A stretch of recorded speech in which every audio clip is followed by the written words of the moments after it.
So today, we have some big news, and it's that Harris and her running mate will kick off the swing state campaign trail blitz in Philadelphia next week. So obviously, Philadelphia is in Pennsylvania, so that's got people speculating that her pick will be none other than Josh Shapiro, the governor of Pennsylvania. And Shapiro is interesting for a few reasons. First of all, the fact he's governor of Pennsylvania. Second of all, the fact that he's relatively young, being 51 years old. And third of all, that he's Jewish. But before we go on, make sure to subscribe to join the 2%.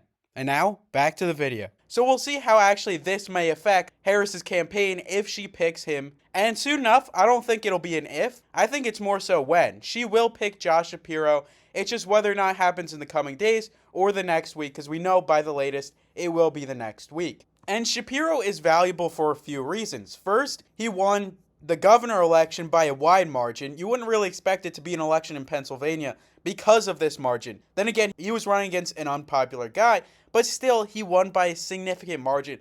And he also won 2 widely contested attorney general elections as well. So, it seems like Shapiro will help Harris win the state of Pennsylvania. In a head-to-head against Donald Trump, according to a poll sponsored by Fox News, Shapiro would lead Trump by 10 percentage points. And it seems like Shapiro would defeat Donald Trump in Pennsylvania, and by picking Shapiro, it is possible that Harris will be able to get the state of Pennsylvania. But wait till the end to see what happens with Pennsylvania. But now let's see what the political betting markets say about this. And yep, they say that Shapiro has a 63% chance of being the 2024 Democratic vice presidential nominee. And so it seems like he pretty much has this in the bag as long as he doesn't screw it up in any way. And the other reason Pennsylvania is such an important state is because it is the most likely out of any state to be the tipping point state. So the state that would bring either candidate over the line. So if Harris can get Pennsylvania with its 19 electoral votes, that would be vital for her winning this election. But now let's go to our next piece of news. And it's that the acting Secret Service director was basically questioned by the Senate. He had a Senate hearing, and he said he's ashamed after the Trump assassination attempt. And he ought to be after what happened, and there's been more that's been released that basically shows how inept the Secret Service was to actually let that happen. And basically, the Secret Service was so inept that they ran the show, but they told basically the Butler police officers to essentially monitor the rooftop. So they pretty much left Trump's life in the hands of the Butler County police, who are not nearly as equipped to fight against an assassin as the Secret Service. Nothing against the Butler County police, it's just the Secret Service that's literally their job, to protect the president. And it was apparently outside of the Secret Service's perimeter, but in range for the gunman to actually hit Donald Trump. So I don't know why the perimeter didn't extend to areas where a gunman could actually target the president. It doesn't make any sense why they didn't actually cover that area. And like the source added, it doesn't take it out of play for vulnerability. As long as there's vulnerability against a president, the Secret Service should be monitoring that area. And also relating to the assassination attempt on Donald Trump, the attempted assassin actually had a social media account that people didn't know about prior. And this account might actually outline his motives for why he did what he did. And on this account, he was apparently anti-Semitic, against immigration, and extreme in nature. So, in summary, he was crazy. Who would have known? This guy is just beyond belief, beyond explanation. He made a $15 donation to a progressive organization but was a registered Republican. This guy, he just honestly seems like an anarchist. He just hated politicians and was a deranged person, and he committed an unspeakable act that the Secret Service ultimately should have prevented and could have prevented had they basically done their job. But with that aside, I just thought I'd inform you on the recent updates regarding the assassination attempt against Donald Trump.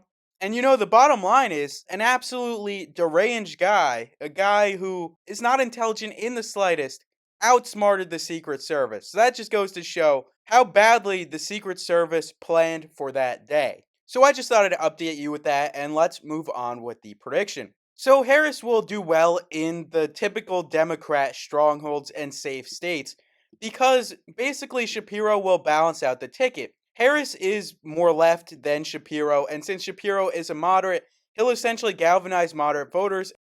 And this is a common political practice. One of the reasons Harris was actually picked was because she was more left than Biden, and Biden basically couldn't really galvanize the progressive vote by himself. So it's kind of the opposite here. Harris has the progressive vote. She just needs moderate support, and that's why she's picking Shapiro. At least one of the reasons why she's picking Shapiro. And now these are our battleground states. And I'm going to go through them kind of quickly.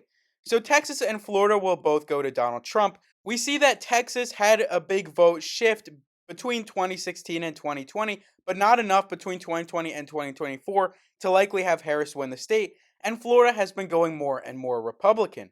On the other hand, Colorado and New Mexico will both go to Kamala Harris. Both states had a fighting chance of going to Trump if Biden was on the ticket, but since Harris is the presidential candidate, she will galvanize essentially minority support and she'll bring a voter turnout and essentially win both states. Now she'll also win the state of Minnesota. That's a state where one of the potential VP picks, Tim Walz, is governor, and even if he's not picked as governor, he will still help her win the state of Minnesota. Minnesota is a state that has gone to Democrats time and time again. I think the closest candidate Harris can be compared to is actually Hillary Clinton, as both are pretty unpopular, Clinton and Harris, and both failed at previous presidential runs before eventually being the nominee. And also the obvious thing is that both can essentially increase voter turnout among women. Trump will win the state of Ohio. His VP nominee Vance actually is from Ohio. Trump will also win North Carolina, a state that even though it has a Democrat governor, he won it back in 2016 as well as 2020. Notably flipping it from Obama winning it and then Romney barely winning it to actually winning it by 4 percentage points in 2016, and he goes up to 234 electoral votes. Harris will pick up Nebraska's second, which is the more urban part of Nebraska, whereas Trump gets Maine's second district, which is the more rural part of Maine. Arizona will go to Donald Trump as Mark Kelly was not picked as the VP candidate, and Trump has been doing really well in Arizona. Even if Mark Kelly was picked, it is still likely that Trump would win in Arizona. Even though there are two polls that say Harris is leading, the majority of other polls have Trump leading. Even Trump leading against Mark Kelly, Arizona's own. Trump also wins the state of Nevada, which did not have a vote shift between 2016 and 2020, while almost every other state voted more left in 2020 than in 2016. Nevada will have a rightward shift as exemplified by polls. As you can see, Trump leads in most polls, even though this recent Bloomberg poll has Harris in the lead.